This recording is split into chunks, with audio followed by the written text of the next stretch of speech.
Uncovering a killer's mistake can lead detectives to unexpected places. Those who take the lives of others may work hard to remain masked, camouflaged. It's a classic Sunday night in England, and a local arrives for a drink.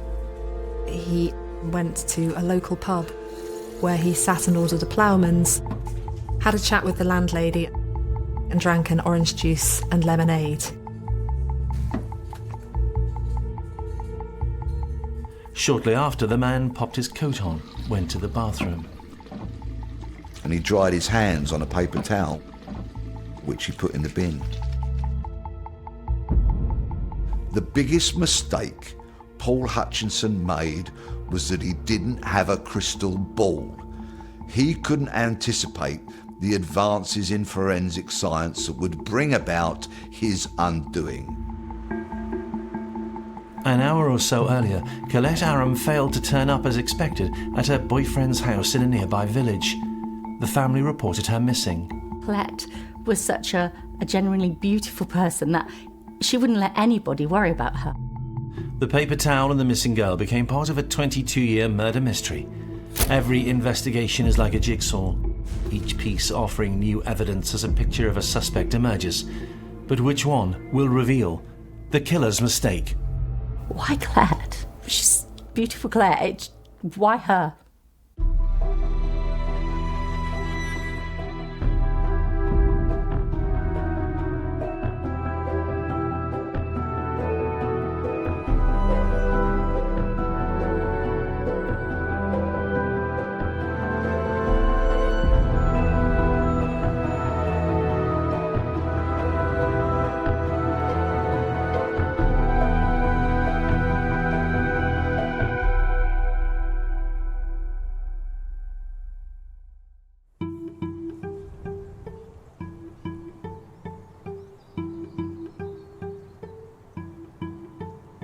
Keyworth, Nottinghamshire, in the English Midlands, a village which has grown slowly to become a small town, safe, dependable.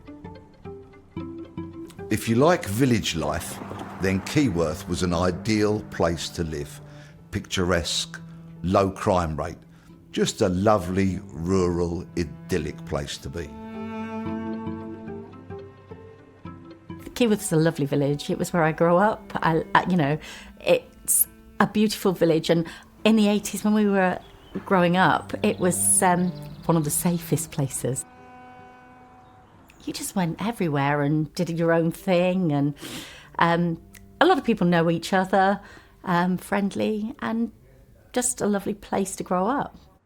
Karen Willis, like so many 16-year-olds in 1983, spent Sunday glued to the radio. What would be top of the pops that week? It was a normal Sunday evening, and we had listened to the top 30.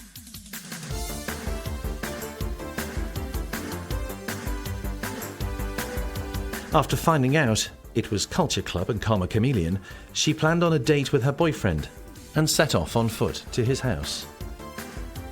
Walking everywhere was never an issue. You would go anywhere and everywhere by foot and felt comfortable doing so. But that night would be different. I did my usual, say goodbye to Mum, and off I trotted to the local pub, if you like, in the corner to meet my boyfriend. And as I was walking, there was an incident that gave me a little bit of a concern. There was a car that had passed by me, and I didn't recognise, and it was really, really, slightly made me feel anxious, this car, because it sort of like beat me, but I didn't know who it was. It was an unsettling moment for the young woman, and it wasn't over. So carried on walking down the road, and then a little bit further down the road, I was again, the same car beeped again, which made me then think, who are you? It made me slightly anxious, and I continued down the road as fast as I could because I could see a couple walking together. So I tried to catch up with them. Who was it? what had just happened. A friend, perhaps, who was saying hello. That would be typical of Keyworth.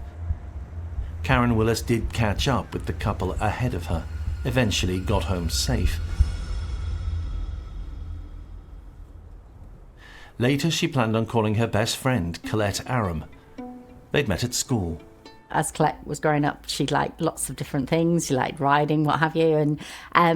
But we just had fun. There was no, we were just innocent young children that were lucky enough to grow up in a lovely area and lucky enough to have wonderful parents. And we're just happy children. And Colette was an easy choice for best friend. Colette was a model daughter. She was studious at school. She listened to her parents. They couldn't have wished for a more beautiful girl.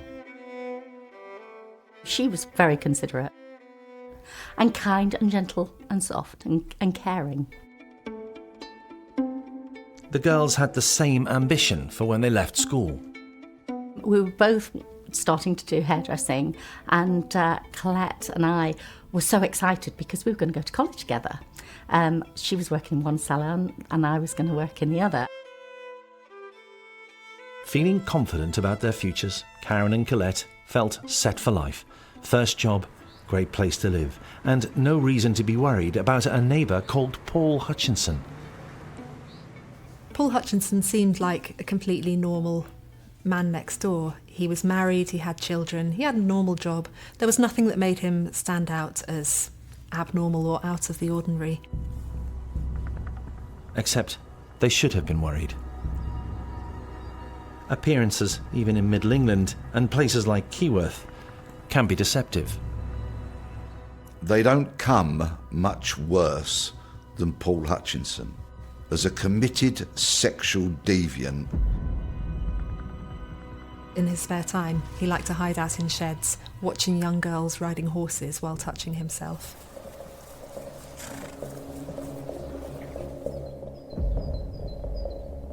This man certainly had sexual problems. He had sexual paraphilia. Sexual paraphilia, defined as intense sexual arousal to atypical objects and fantasies, also known as sexual fetishism. he'd hide away in stables and in woods. He got off by watching young girls. In Hutchinson's case, he certainly had a leaning towards very young girls. He liked to spy on them, he liked to look at them, and was maybe fantasising about having sex with them. The farms and fields outside the village gave Hutchinson plenty of opportunity to pursue his perverse pastime, all the while remaining unsuspected. He had no previous criminal convictions. A more vile kind of man I struggle to think of.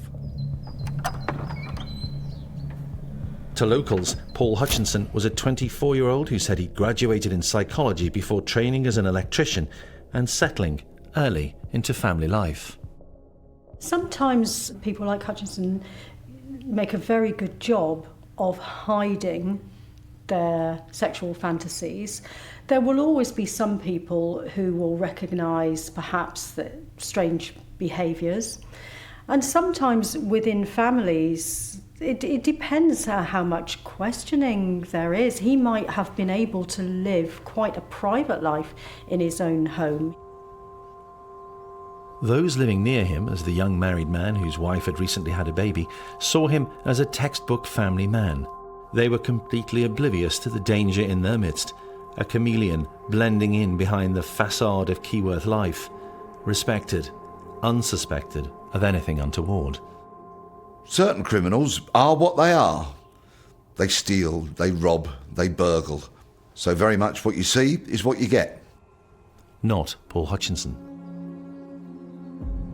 He wasn't just an ordinary man living an ordinary life. He was somebody who was split, knew that he needed to protect one life to maintain the other life. But deep down, in the dark recesses, he lives a very, very different life, unbeknown to everybody, and that's a very dangerous thing.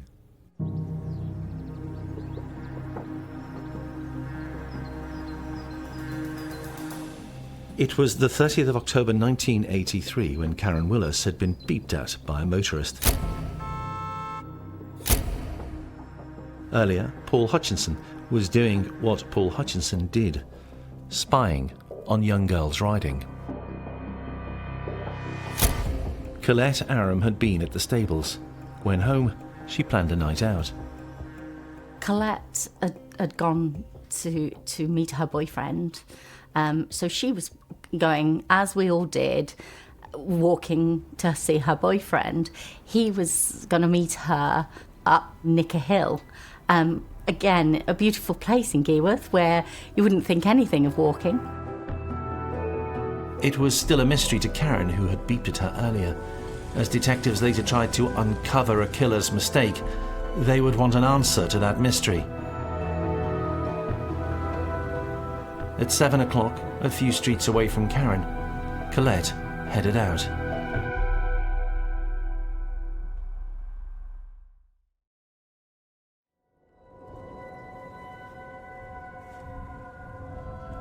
Around 8 o'clock on October 30th, people living on this estate heard the screams of a woman.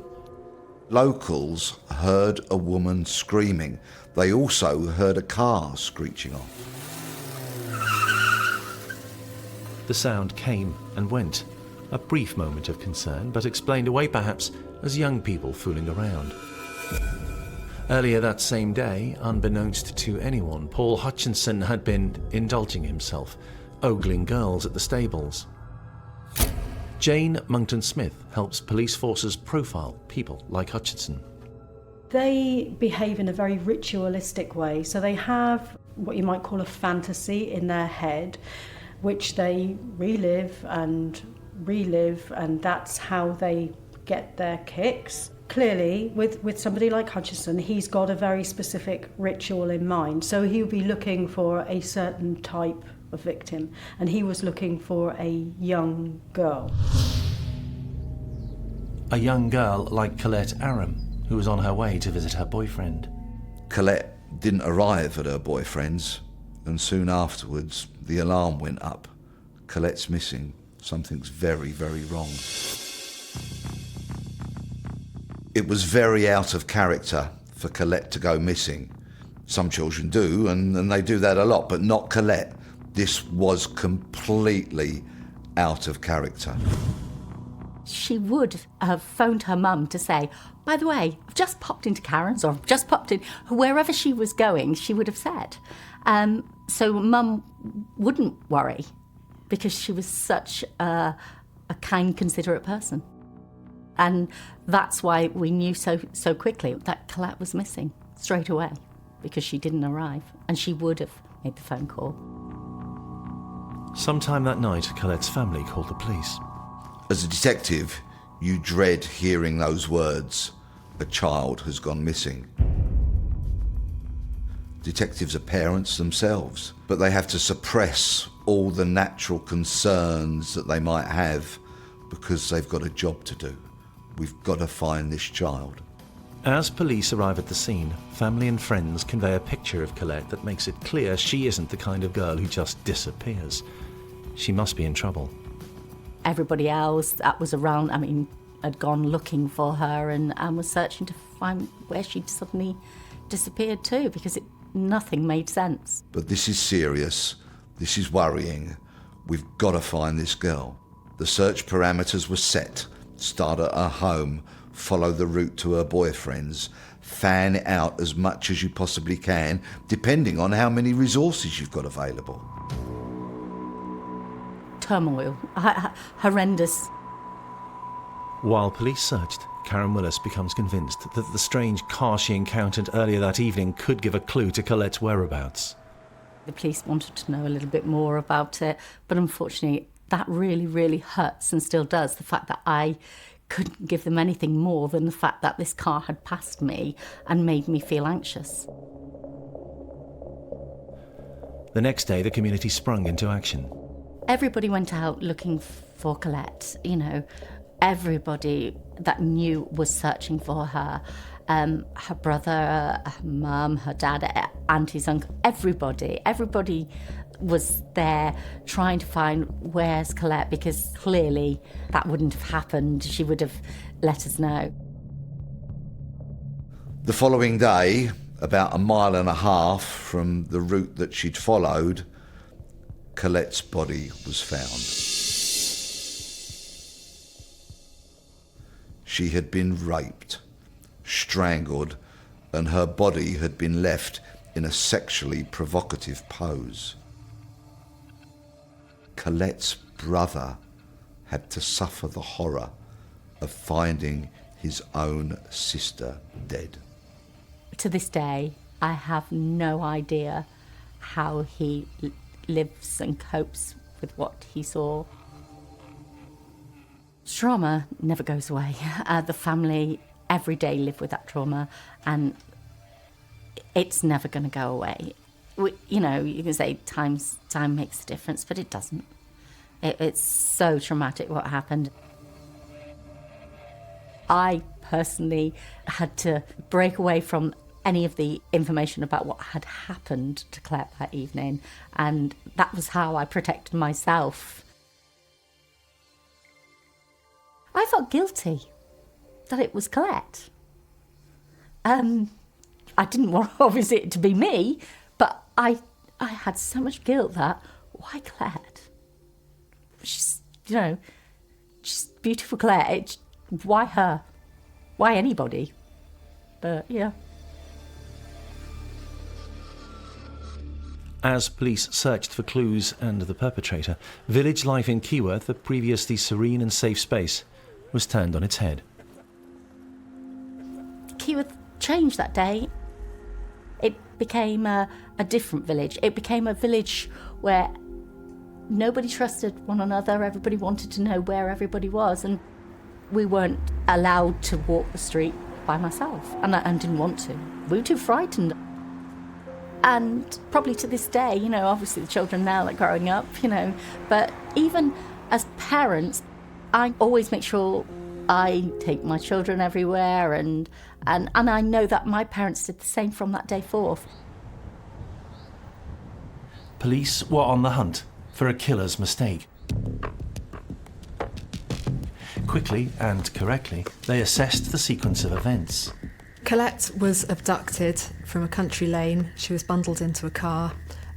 She was strangled and she was raped, and then her body was dumped in a field.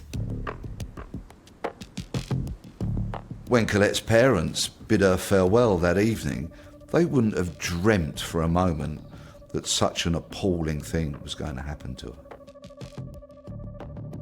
Detectives built a case from the evidence up, and what they quickly learned was that a motorist had pestered a young woman in Keyworth, and hours later, another young woman had been snatched, or perhaps accepted a ride. That theory was quickly ruled out. Colette would never have gone into a car. Not in a million years would Colette have. She would have had to been forcefully. Somebody maybe asked her directions. I don't know how that happened, but clearly she wouldn't have, gone into that car without a forceful situation. Unmasking Paul Hutchinson would not be easy. No one suspected the quiet family man. His penchant for perversions were widely unknown, and he'd never escalated to attacking a girl.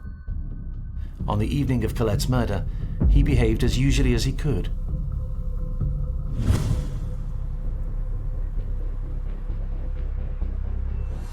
Only about 20 minutes or so after the murder, Paul Hutchinson went to a pub. Where he sat and ordered a ploughman's, had a chat with the landlady and drank an orange juice and lemonade.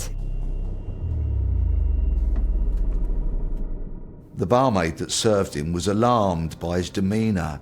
He seemed a bit strange. She really thought something was wrong. Hutchinson used the toilet, and he dried his hands on a paper towel which he put in the bin. The landlady of the generous Britain pub where Hutchinson went that night had noticed something suspicious about the orange and lemonade drinking man and acted after the news of the teenager's murder became public. The landlady called police saying, "There was this guy in here and I did notice some blood on his hands." They went to the pub, And they retrieved some items, including a paper towel. but one very, very astute detective seized the paper towel that Hutchinson had used. Which had traces of blood, and it turned out semen on it. Now, back in the 80s, there was no DNA analysis of exhibits. That science just didn't exist. Basically, it was fingerprints and very little else. And even in the late 80s, once fingerprinting had been invented, you needed large amounts of biological specimens to actually be able to generate a DNA profile. That detective had the wherewithal to seize that exhibit, the significance of which wouldn't be realised for over a quarter of a century.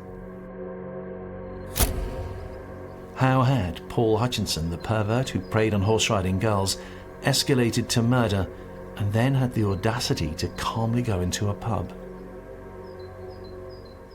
With sexual killers, the acts that they get involved in, whereas we look at it as something that would create an emotional kind of explosion for us, we'd feel dreadful afterwards. What they actually feel afterwards is relief. So they are, after that, feeling relieved and will present as probably calmer than they had done in the run-up to that homicide. So he could have gone to the pub and actually, with that feeling of relief, been able to stand there and have a drink and chat to the landlady without looking as if he'd done something absolutely dreadful. The day after the discovery of Colette's body in a field near Keyworth, Paul Hutchinson told his wife that he had a job which would take him away from Keyworth for a little while.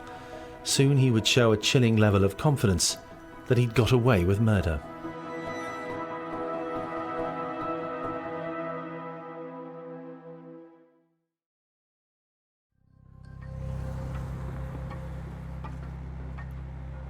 Colette Aram had been murdered and police did not have a suspect. They could not know that her killer had returned to Keyworth from where he had conveniently left on the pretense of working away. Hutchinson was also a cocky character, so I think it's about 5 weeks after the murder was committed, he actually went back to the village and had a look around, saw what the police were doing. This was a really serious crime, and he would have known that there would have been a lot of police activity. He'd have been quite concerned that he might have left some evidence behind. After the initial period of having committed that crime, he'll start thinking about the repercussions of that. And sometimes going back to the scene, people go back for different reasons. I'm sure Hutchinson was enjoying some kind of weird and perverted adrenaline rush not long after the murder. He was probably trying to constrain himself from telling somebody about what he'd done. This, for him, was the pinnacle of his very sad life. If Hutchinson was enjoying the fact that he, a killer, could parade in front of police hunting for a killer, he was about to take his cockiness one stage further. Hutchinson decided that he'd taunt the police, so he wrote them a letter saying words to the effect that "you can't catch me." But he was making mistakes that unfortunately wouldn't be discovered for a long, long time. Despite what we see represented in lots of television programmes, it's very unusual for somebody who's committed a murder like this to then taunt the police and send letters. Not only is it an arrogant thing to do, it's an incredibly stupid thing to do because it gives the police another line of potential forensic evidence. We can't know exactly why he wrote that letter, but it's almost as if he wanted some recognition for what he'd done. He might have seen it almost as an achievement not to have been caught, and he was a kind of a narcissistic person. He liked to big himself up. He liked to tell people that he was a psychology graduate. He liked people to recognise how clever he was, and that might have been the purpose in sending that letter. Clever enough to know that what evidence he was giving to the police was worthless. Hutchinson had a clean record. Police had this letter. At that time, they would have been able to do a few tests on it. They could do some handwriting analysis, but you need a suspect to compare the handwriting to. Similarly, they might have been able to recover fingerprints from the letter, but you need a fingerprint that matches. So you need Hutchinson's fingerprints to be in a fingerprint database. Not only did police not suspect the local electrician, his own family and friends were equally in the dark. Hutchinson was good at keeping secrets. He went on with life as normal.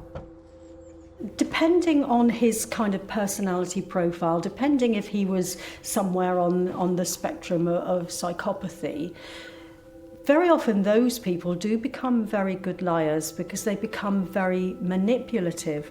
And if you tell a really big lie that you can't imagine anyone would lie about, that almost, is your cover. But he may have been somebody who routinely lied anyway. He certainly presents as that kind of person, so was very used to it. The masquerade of Hutchinson the young family man continued as the hunt for the killer was scaled down. How had he got away with it? The police had blood on a paper towel, possibly left by a suspect.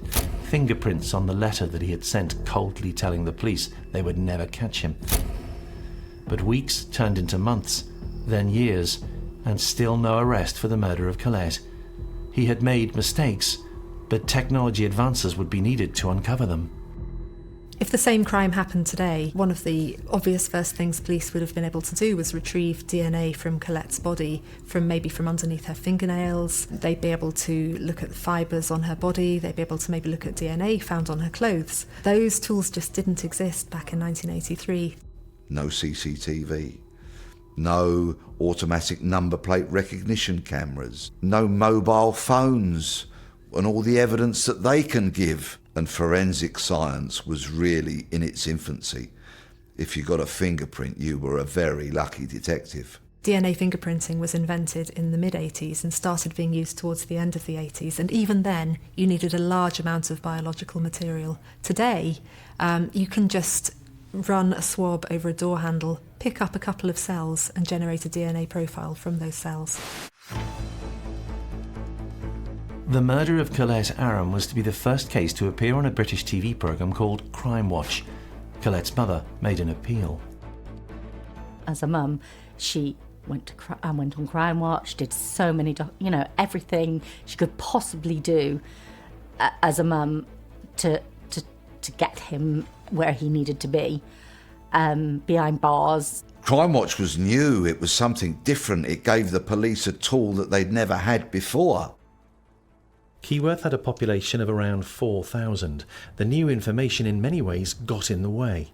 Every single man in the community, but for one, was innocent. But they were all suddenly worried about a visit from the police. There were around 1,500 people that might have been potential suspects. There were hundreds of other witnesses to be interviewed. And the cops really didn't have the tools then that they do today. So it was old school. Old school methods, old school tactics. Investigations and interviews that followed the Crime Watch appeal didn't lead to any arrests. But it did make Paul Hutchinson, the killer still living in Keyworth, feel that the net was tightening. Lots of people were getting questioned and interviewed. Hutchinson was alarmed by this, so he concocted a story which he told to his family that he'd got cancer and that he had to go away for treatment. This story was so elaborate that he actually pulled tufts of his own hair out to convince people that those were the effects of the cancer treatment. Hutchinson's cynical portrayal of himself as a cancer victim meant that he could leave his family and the area. By slipping away like that, he managed to evade police questioning. If officers going door to door following up leads from the TV programme called at his house, there was a legitimate reason for him to be away. It's a classic diversionary tactic. Claiming that he had lung cancer is not only a big lie, it's a very specific kind of a lie. And sometimes when people want to avoid being questioned or challenged about something, they will feign some kind of illness so that people will feel guilty about questioning them. So if he's telling his family that he's ill, that's a very specific lie. They're all going to be sympathising with him. He's going to get away with behaviours that he perhaps wouldn't have got away with before. So it's an incredibly good lie to tell. Keyworth again returned to some sort of normality.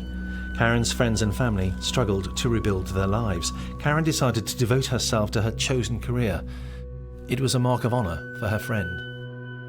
Everything I did, I was determined to do it well. I mean, it was like college. We'd made so many plans to go together. I worked so hard in college to make sure I did really well, but, not just for me, for Colette, And yeah, it was really difficult because I had to do the job she was doing in that salon. There's no question, but that's what I had to do. As the years passed, the investigation continued to draw blanks, and eventually Paul Hutchinson returned to the area and picked up his life. He was a killer, hiding in plain sight. As the initial heat from the inquiry died down, Hutchinson sort of reintegrated himself into society. He kind of went off radar for a bit, and he started a new life. His first marriage broke down, so he married again. He had more children, including a son called Jean-Paul. He worked as an electrician, a salesman. He even served as a school governor. Despite the witness evidence, forensics and tip-offs from the general public, Paul Hutchinson lived the standard Keyworth life for a man with children, going to work, coming home, accepted by those around him. But time was passing, science was improving. His mistakes would one day catch up with him. Fast forward 20 years, police try again. So they have another look at the evidence and they swab that letter that was sent to them, taunting them. They have a look at Colette's clothes and retrieve DNA from her clothing. They also have another look at that paper towel that was found in the pub. From these three sources, they're able to put together a DNA profile of the possible killer. They still have a problem though. They may have a DNA profile of the killer, but they still need to match it to somebody. What mistakes had Hutchinson made? Would he ever be uncovered as the killer?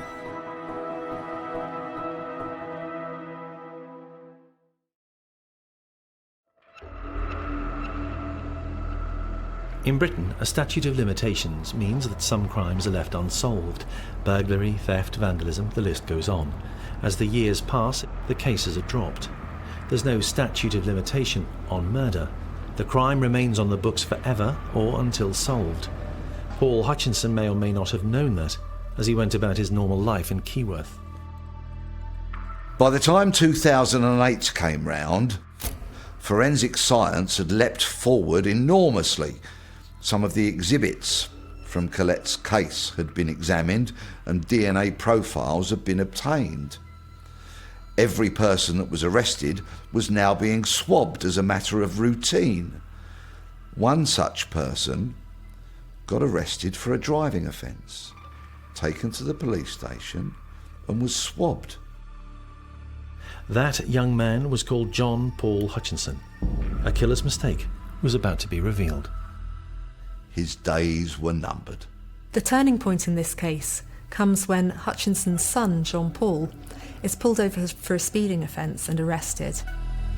A DNA profile is taken, and then they generate this partial hit. There were such advances in forensic sample testing and especially DNA evidence, which just wasn't around when he committed that offence.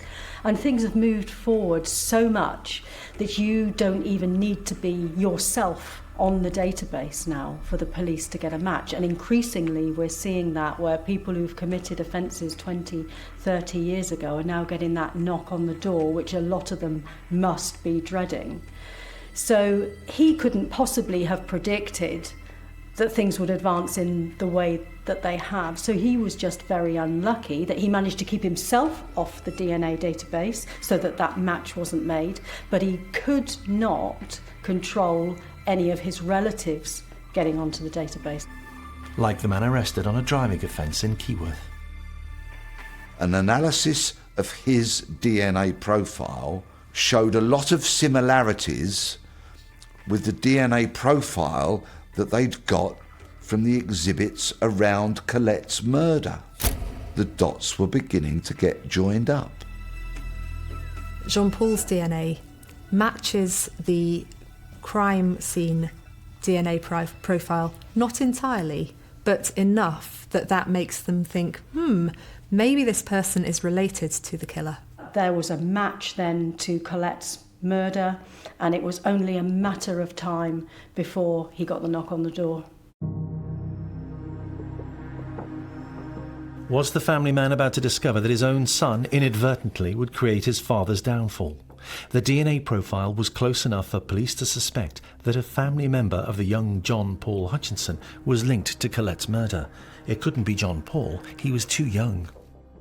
Once you've identified that somebody may be a relative of the person who committed the crime, there are other tests, other DNA tests you can do. One of them is Y chromosome testing. So usually when you generate a DNA profile, you're looking at little markers across all of the chromosomes. In this type of test, you're looking just at the Y chromosome. The Y chromosome is what males carry. So females have two X chromosomes. Males have an X chromosome and a Y chromosome. And that Y chromosome is important because a copy of it is passed down the male line. So Paul Hutchinson's brothers will carry the same Y chromosome. They inherited it from their father. But Hutchinson and his brothers will also be passing that same Y chromosome down to their sons. So when Jean-Paul's Y chromosome is tested, they can then look at other male relatives and get a stronger idea of whether this person really is related or not. The DNA profile police had from John Paul was a familial match to that found on the paper towel carelessly discarded by a man at the Generous Britain pub in 1983. It matched the DNA found on Colette's clothes too. But his father Paul had a reason for that. It wasn't his DNA. He was going to try and lie his way out of it. The police arrested Hutchinson and he spun a yarn. He said the DNA profile that they'd got actually belonged to his brother who was dead, so he was trying to put the blame on him. What he doesn't realise is the police have his dead brother's DNA and it's not a match. So that blew a hole in Hutchinson's story. And there was a fingerprint on the letter that Hutchinson wrote to the police all those years ago. So now, the DNA from Colette's clothes, the DNA from the paper towel in the pub, the fingerprint on the letter, the case against Hutchinson was looking compelling. Once you've used familial DNA testing to identify Paul Hutchinson as the suspect, you then need to do a full DNA profile because familial searching isn't enough to say with certainty this person matches a crime scene profile. So you swab Paul Hutchinson's DNA and you generate a DNA profile and you compare that to the profiles from the paper towel and from Colette's clothing and so on, and you see that they match. Time was up for the killer of Colette Aram. It was Paul Hutchinson who'd skulked in the stables, a peeping Tom pervert who'd spied on young girls near Keyworth.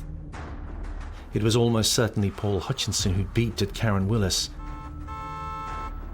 who had snatched Colette Aram as she walked to see her boyfriend, who had strangled, raped her, murdered her, and then dumped her body in fields.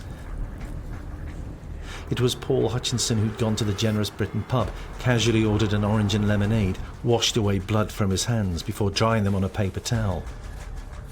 It was Paul Hutchinson who'd lived the lie of being a family man, stand-up citizen, school governor and electrician living in a neat house on a neat row in a neat street of Keyworth. 26 years after the crime, Paul Hutchinson was sentenced to life imprisonment. But that is not the end of the story of the killer who made a mistake. Hutchinson got hold of enough tablets to take an overdose. Annoyingly, he only served a few months of that sentence. He took his own life. I always get extremely irritated by murderers who are allowed to take their own lives in prison. Hutchinson evaded justice while he was alive. He has now been able to evade justice through his death. When he went to prison, he got a life sentence, and he probably didn't see much of a life for himself in there. Everything that he'd known, all of the family network, the stability that he had gone. It's very sad for the family because they don't feel that they got justice. But in the end, he was never going to give them justice anyway. And this was his final act of, I'm going to deal with this, I'm going to win, I'm going to have the final say. As criminologists reflect on the murder of Colette Aram and the evasion from justice for decades of Paul Hutchinson, they can now see why he was destined to be captured. Hutchinson actually made quite a lot of mistakes, any of which could have ended with his arrest. He was just lucky that they didn't, really. Sending those letters, for example, was a big mistake. And certainly when he was arrested, having sent those letters, that wouldn't have helped with his sentencing because it shows no remorse. He couldn't have known about the DNA advances, but even so, going into that pub, talking to the landlady so close to the murder scene, going into that pub with blood on his hands, leaving behind a tissue which had Colette's DNA on it and his DNA on it, that was a big mistake. Hutchinson's biggest mistake is that he left actually lots of evidence lying about. At the time, the technology didn't exist to do anything with that evidence, but as time goes by, technology develops, and then they could catch him. The other great irony here is that Hutchinson went away, kind of disappeared, didn't do anything else that we know of, but then his son gets pulled over for a speeding conviction, and then because of that, because of something his son does wrong, police are able to look back and find him. The biggest mistake Paul Hutchinson made was that he didn't have a crystal ball. He couldn't anticipate the advances in forensic science that would bring about his undoing. He left DNA at the scene, he left DNA on that paper towel at the pub, and of course there was a fingerprint on the letter. Those who loved Colette Aram finally saw justice done for the teenager who had high hopes and a life ahead of her. But that will never bring her back. Beautiful, quiet, kind and giggly. Her giggle, I'll never forget that giggle. It's still, her giggle is the one thing that has never ever, it's so clear in my mind, her giggle, because it was slightly different, but it made you smile.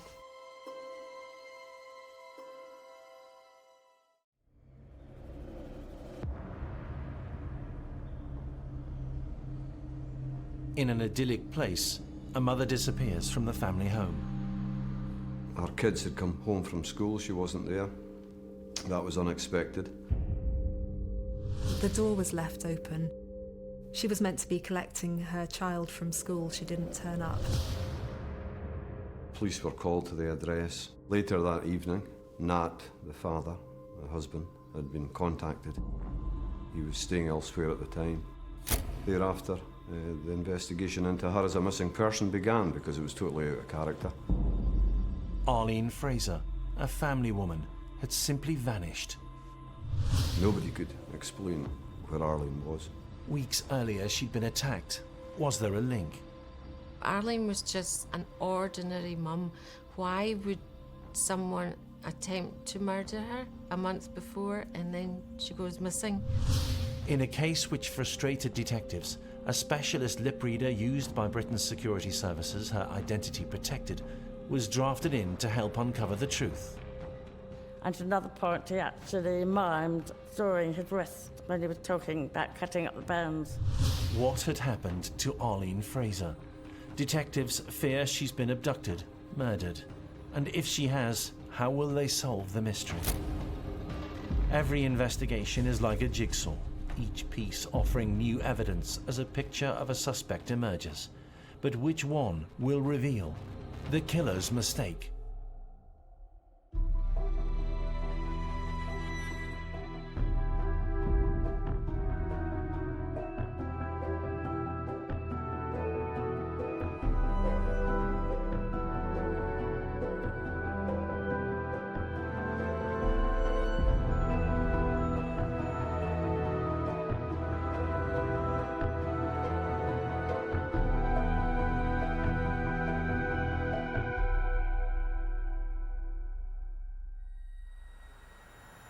"200 miles from Elgin in the northeast of Scotland on a blustery April evening, Carol Gillies is at home near Glasgow.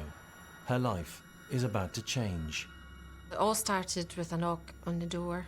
There was a policeman standing there from Strathclyde Police, and he'd said, your sister's been reported missing. Right away, I felt that was it. You know, Arlene wouldn't go missing. You know, she had 2 children that she loved. Nothing added up. At her home in Smith Street, Elgin, the minutiae of Arlene Fraser's life, including vital medication, were discarded. If she'd really disappeared and run away, she would have packed the medicine she needed for her Crohn's disease. She would have packed her spectacles. She wouldn't have left her door open. She would have made arrangements, you think, as a loving mother, for her child to be picked up from school. There were all these things that were very suspicious. A 14-year riddle of the mother who had disappeared had begun. What followed saw a cat-and-mouse game between killer and investigator. Would a murderer's mistake be uncovered in a story which begins with an inexplicable scene? It was as if she had just been spirited away. Some of her clothing was in the bathroom, just folded and ready to be presumably worn. It looked like she had been in the middle of some housework. The vacuum cleaner is plugged in as if she's just kind of stopped using it midway through cleaning. Arlene was a creature of habit. She had a set routine, and she went missing on a Tuesday morning. Now, a Tuesday morning was pretty much the only period of time that she would have been at home alone, or known to be home alone by those who knew her. She went to college. She had the kids, obviously, in the evenings and the weekends. So the period of time that she would have had peace at home was really very much only on a Tuesday morning. And then she always met a friend for lunch in the town. From looking at all Arlene's, her life, and the way she lived her life. I mean, she'd been a mother for 10 years. She was going back to college. She was doing that on a Tuesday. She was trying to build up her own wee life. The kids were now both at school. There was a strangeness around the house, but there was no upset. There was no signs of violence. There was nothing knocked over. There was certainly no crime scene. It just looked like the house had emptied. On the day itself, April 28th, police had little option but to ask for all of the relevant forces to be on the lookout and then alert the public of Arlene's disappearance. Perhaps she would return. The first thing you might consider is that they've just run away. Maybe they've run away with someone else. Maybe they've just run away by themselves. They just want to start a new life. 24 hours went by, still no sign of Arlene. The next day, it was becoming a little bit more sinister in the sense that there was just no obvious explanation why Arlene hadn't come home. The practicalities of a mother who suddenly vanishes from a family home present an immediate problem for those called in to help, like what to do with 2 school-aged children. We collected the kids, Jamie and Natalie, and obviously they needed night clothes, the school uniform, etc. They're both standing in the doorway with 2 plastic bags. They just looked so bewildered and so lost as what was happening, bearing in mind Natalie was 5 and Jamie was 10, you know. For me, you know, that just rubber stamped it that this was not Arlene's doing. There was no way Arlene would do this to her children, absolutely no way. She loved her 2 children, and there's no way she would have left the children. She was going to run away. She would have taken the children with her. So I knew right away that Arlene was dead. Dead. Arlene's father feared she was dead within a day of her disappearance. When evaluating the case, it's important to understand why there was such disbelief that Arlene would simply run away. It would have meant leaving a 10 and 5-year-old in an empty house because the children's father was not living in the family home. Nat Fraser, Arlene's husband, was someone investigating Detective Alan Smith, based in Glasgow, knew all about from his days as a local policeman in Elgin. Understanding Nat Fraser becomes vital to uncovering a killer's mistake. My first conversation with Nat Fraser, the husband, was probably a matter of days after I arrived up in Elgin. I'd known Nat from a previous life. He was a local businessman. He was involved in the delivery of fruit and veg to local businesses. He was a popular individual in Elgin. He played in a local band, a music band at weekends. So he was a popular individual in the town. Nat Fraser was an incredibly manipulative man who could make friends quite easily. He set up a business, it was very successful, and none of these things go against his general personality. He wasn't one of those people who was a loner, who kept himself away from people. He very much the opposite. He was out there, he was in control, he was the boss, he was the master of what was going on. But he was no longer master in his own home. Arlene had seen a solicitor. She wanted a divorce. Nat had beaten her. Charged with attempted murder, later downgraded to assault, he was living out of the town on bail. Nat Fraser had a very definite history that would have raised him as a potential risk to his wife. Some of the things that were reported about him and his behaviours would even, I think, have made him a high risk to his wife. That assault was a very, very serious one. He had put his hands around her throat and threatened her life. The police begin to build up this picture of an unhappy relationship, one which she was trying to escape, and a potentially violent partner. But when his wife disappeared, Nat had his sympathisers. He was a popular man. When locals and the police asked about Arlene, Nat would answer, revealing how tormented he was. There's 2 sides to Nat Fraser. There's the public Nat Fraser, the hail fellow well met, the popular van delivery guy. Everybody in the town thinks he's a cheeky chappy, always cracking a joke, flirting with the ladies. That's one side of Nat Fraser. The other side that we began to unearth as we looked very much more closely into him as an individual is that there was very much a dark side to the private Nat Fraser. And what we saw there was quite alarming. He clearly had a history of domestic abuse. Arlene had been subjected to domestic abuse on many occasions. He was a controlling individual. He didn't necessarily have any real loving or emotional investment in Arlene herself. And there was strong evidence of controlling and coercive behaviours and violence. Knowing all of this, why was Nat Fraser not immediately a significant person of interest to the police? Irrespective of our hunch, you've got to follow the evidence. And the evidence that we had was very, very thin. We didn't have a crime scene. We didn't have any witnesses. We didn't have any forensic evidence. We didn't have any CCTV that helped us. We didn't have any confessions. So we didn't have a crime. So our first challenge as an investigation was, is Arlene alive? Or has she gone missing? There was something else which deflected suspicion from Nat Fraser. He had an alibi. He was known to be out of town delivering fruit and veg the day that Arlene went missing. He was accompanied by a van delivery boy. His vehicle was seen on CCTV at a particular location on that particular day. He was on a telephone call to a lady who he'd previously had a relationship with but hadn't phoned in years, and ironically never phoned again. So he made sure that he was marking his scent that morning. Detectives were in constant dialogue with Nat Fraser, but if something sinister had happened to Arlene, he had made no mistake to put him in the frame. She had gone missing, and there was nothing to say to the contrary. He was not a suspect for months and months and months because there was no evidence. Why had a doting mother walked out on her children? Was husband Nat involved in her disappearance? Where was Arlene Fraser?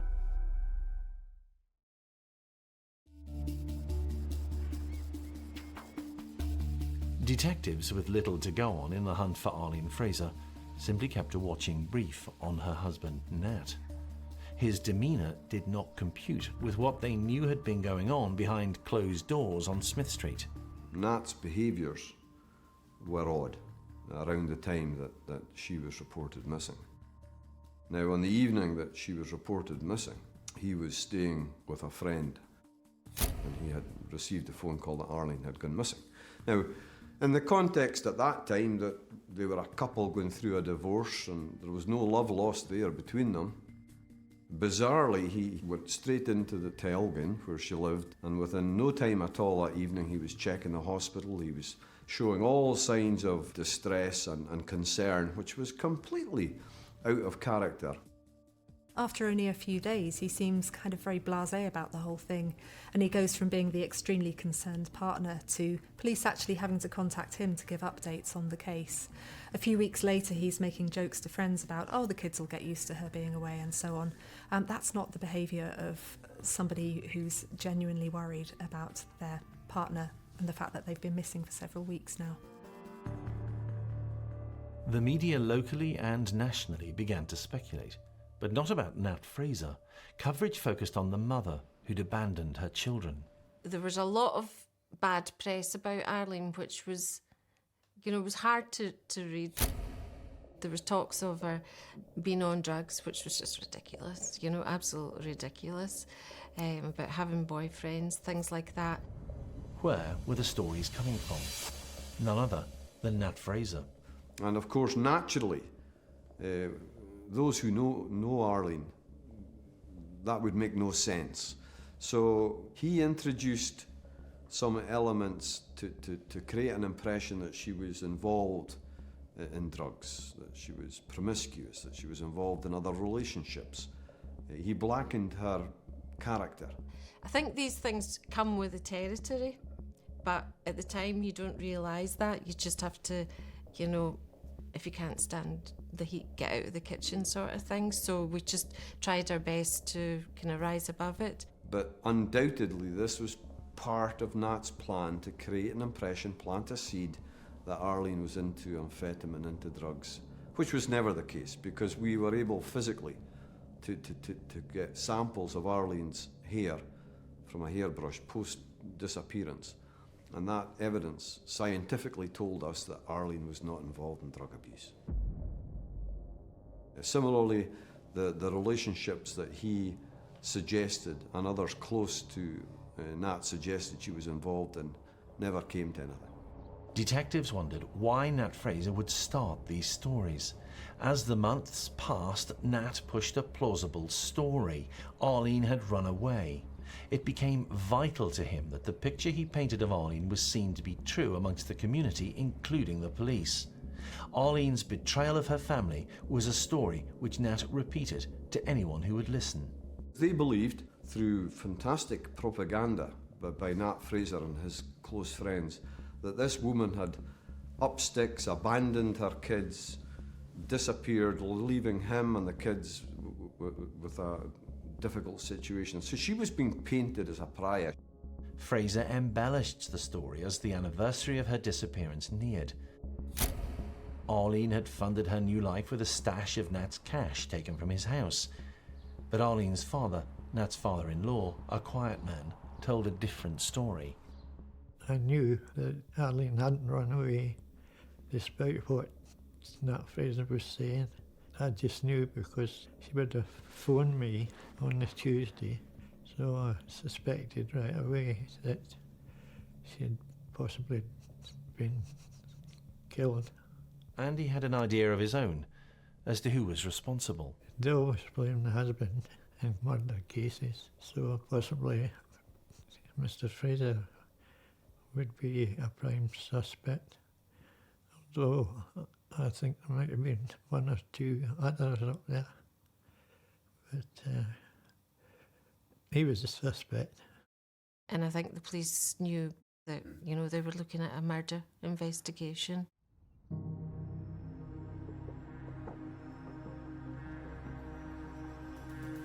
By 1999, detectives were convinced that Arlene had indeed been the victim of a violent crime and was dead.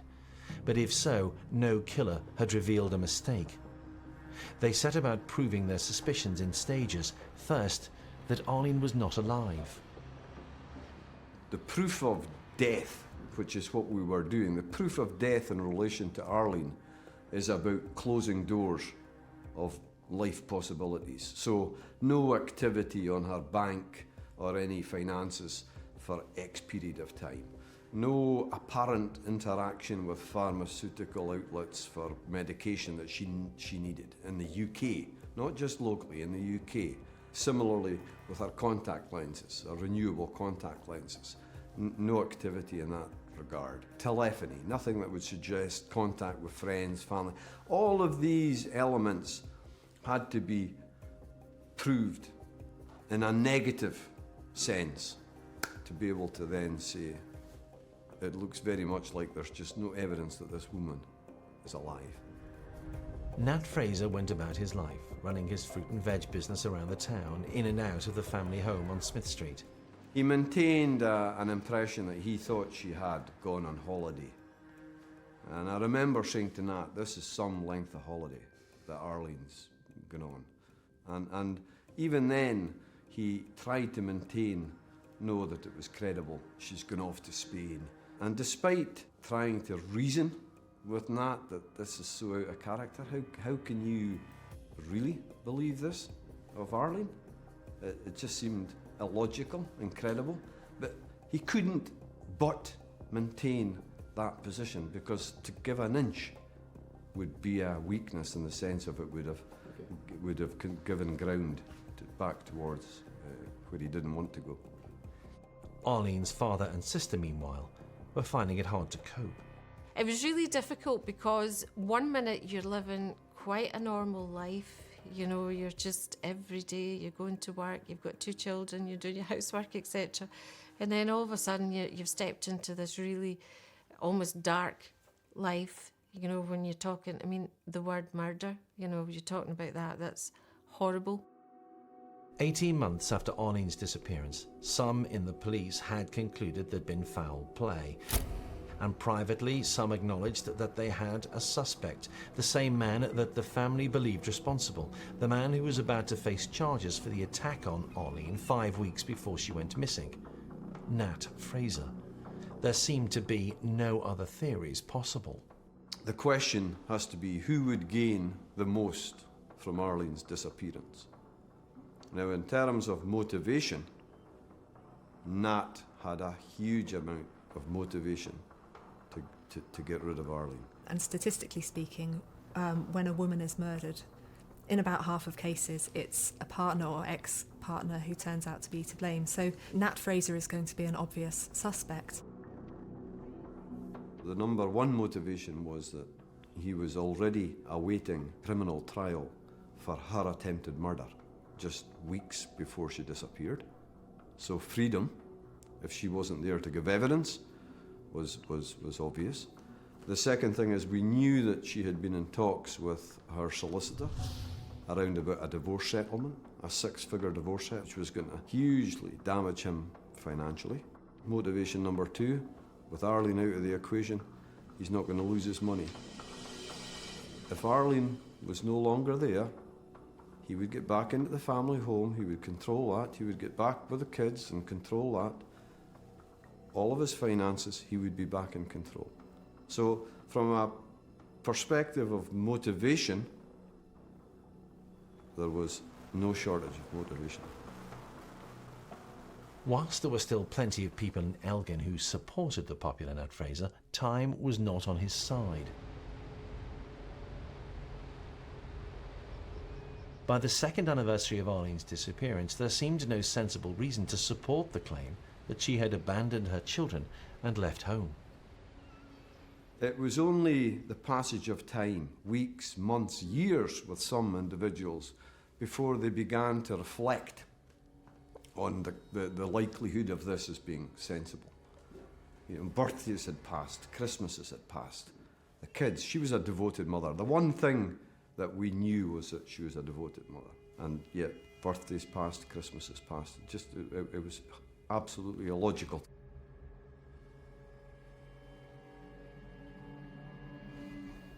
I mean, obviously, the police were getting information from all angles about Arlene. They would talk to her friends, they would talk to Nat Fraser, and most importantly, they talked to the people that actually, you know, really know her. But Nat had an impregnable alibi, and there was no body to confirm Arlene was dead. Neither Arlene nor her remains had been found. She might still be alive. So what charge could detectives possibly bring? If she had been murdered, they needed the killer to reveal a mistake. Nat Fraser, a suspect as time passed for something. But for what?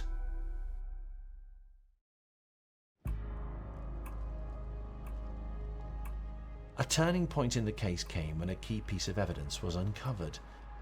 An Elgin mechanic revealed that he'd sold a vehicle to a friend of Nat Fraser.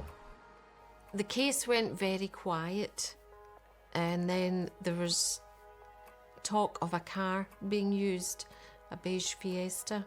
We uncovered a significant break for the first time in relation to a vehicle.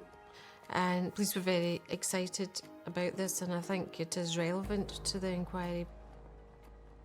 And the Ford Fiesta had been purchased the night before Arlene had gone missing, the 27th of April, by a very close associate of Nat Fraser,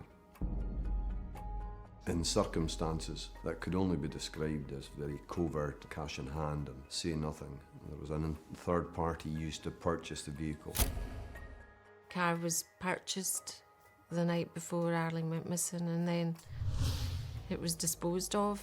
And so that vehicle, the whereabouts of that vehicle, sightings of that vehicle, really re-energised the investigation, because we began to believe that the purchase of that vehicle was inextricably linked to her disappearance. And could that have been the vehicle that was enticed her out? Police had a lead. They summed it up like this. A car had been bought by a Fraser confidant the day before Arlene had disappeared, and then it had been destroyed. It's very strange. Why would you do that? Other inexplicable evidence had been uncovered, like the mystery of the missing and then reappearing wedding rings. The initial crime scene examination of the house within a day of Arlene gone missing, the house was sealed and it was looked at forensically, and including that forensic examination was a full video sweep of the house.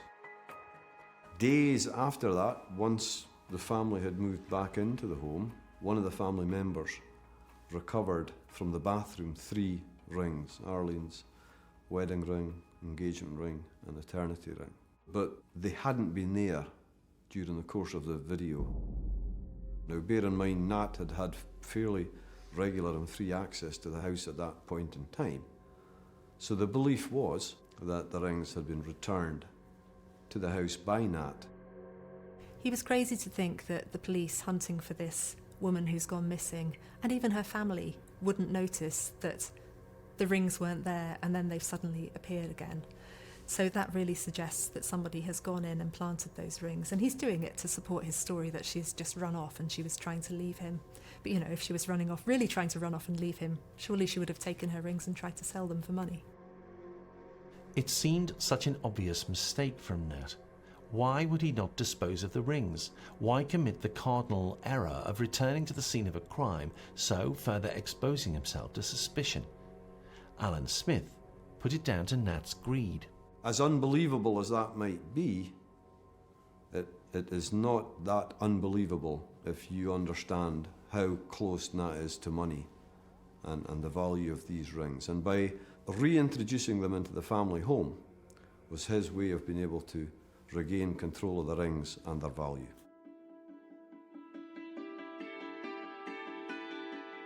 Yet another piece of evidence emerged to further draw suspicion on Nat Fraser. His story about Arlene walking out on the family with Nat's cash kept in the house. It simply wasn't true.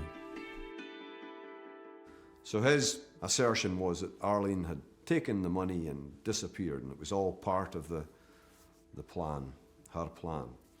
But what he was unaware of was that days before Arlene went missing, she'd humiliatingly had to borrow money from a friend for housekeeping. So she was low on cash. Now, if she had known there was a stash of cash in the house, she wouldn't have had to borrow from a friend. Never would have. So that didn't square. And even if that stash had been uncovered post-borrowing money, Arlene would not have gone missing without having repaid her friend the money. So that whole staged piece of theatre by Nat to again build on the fact she's gone missing and ran off and abandoned her family, when you actually looked in behind that, that was a mistake.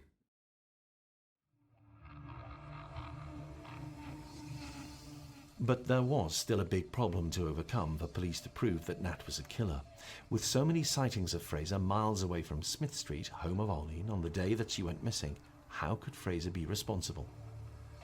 Police dug deeper into the part played in the mystery by a friend of Fraser, a man called Hector Dick.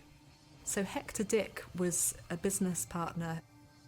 It was Hector Dick who bought the now destroyed beige Ford Fiesta and may have helped dispose of Arlene's body. Nat believed that if Arlene's body was never found, there could never be a conviction for murder.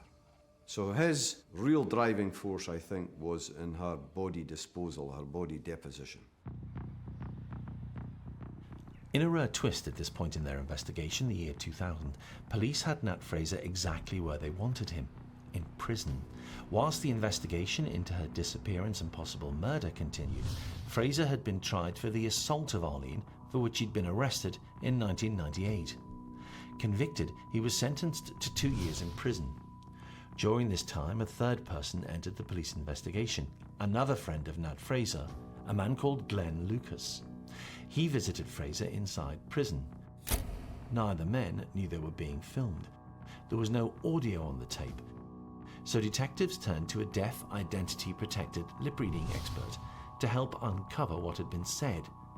Nat Fraser was doing most of the talking. And he said something about if the bounds are smaller than that. He actually held up his hand. If the bounds are smaller than that, they cannot be identified by DNA. The conversation between Fraser and his visitor Glenn Lucas seemed to confirm the prosecution case. Nat knew an awful lot more than he'd admitted. And another point, he actually mimed sawing his wrist when he was talking about cutting up the bounds. And Lucas was saying, no, good idea. Police don't suspect you at all. And stuff like that. And telling him that he thought very much that Nat would get away with it. Whilst they didn't deliver hard evidence that was able to be admissible in court, What it did do was give us significantly interesting intelligence. And that was talking about how many alibis he'd had, how he'd been very sure that when he made the deliveries, that everybody had seen him. I could tell they were talking about cutting up bones, but I didn't know whose bones. I didn't even know that someone was missing, let alone dead. And that reinvigorated the investigation and gave us a number of lines of inquiry. The information given by the lip reader did not offer new evidence, but it did confirm the case against Nat Fraser and his harrowing crime. They were talking about a third party called Hecke, and how much Hecke had helped him. There was mention of a car and a mobile phone, and I don't know what or how he had Arlene killed, but there was a mention of a third party who had offered or agreed to hurt Arlene for a price. By 2002, Alan Smith felt that he and the team had assembled enough to gain convictions related to the murder of Arlene Fraser against 3 men. Glenn Lucas was considered an accomplice to a conspiracy alongside Hector Dick, with Nat Fraser the orchestrator of the abduction and murder of Arlene Fraser. We had no hard and fast silver bullet, no forensic DNA link between the victim and the perpetrator. We didn't have the luxury of that in this investigation. Despite the absence of a piece of smoking gun evidence, Fraser, Hector Dick and Glenn Lucas were charged. What followed transformed Elgin from a delightful market town on the coast to the scene of complex legal arguments in court and the continued probing by police into what had happened to Arlene Fraser. Elgin and the picturesque Moray Firth became a temporary home to legal experts and senior detectives as prosecution and defence teams argued about, amongst other things, whether Nat Fraser and his alleged accomplices could ever get a fair trial in the small town. Eventually, it was decided to move the case to another town, Dingwall, 52 miles away. But 4 years after her disappearance, 3 men, including her husband, were due to stand trial for the murder of Arlene Fraser. The case was thought by some dangerously thin, but as the trial neared, one of Nat Fraser's friends turned against him. He thought that he could confide in other people and that they would remain loyal to him. It didn't occur to him that they would not be loyal to him.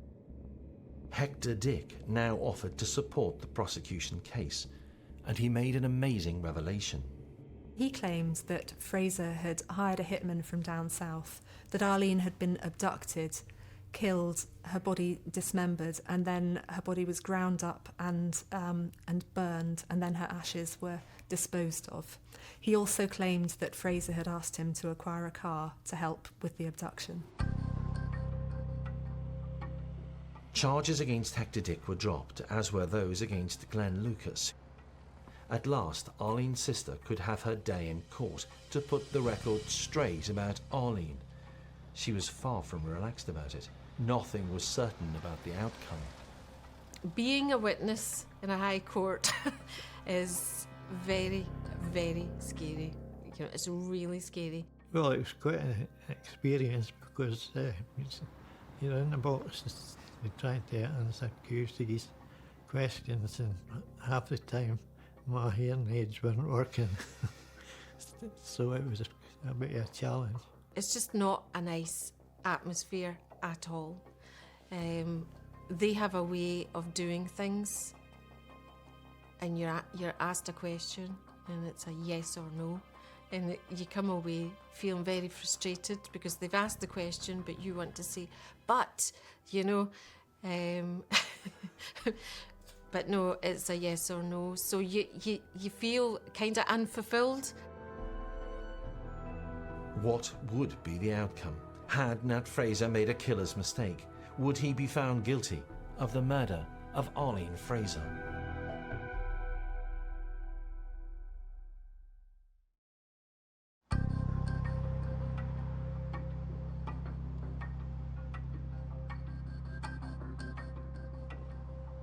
Carol Gillies and her father Hector attended on the verdict of the court in January 2003, just 3 months short of 5 years since Arlene had disappeared.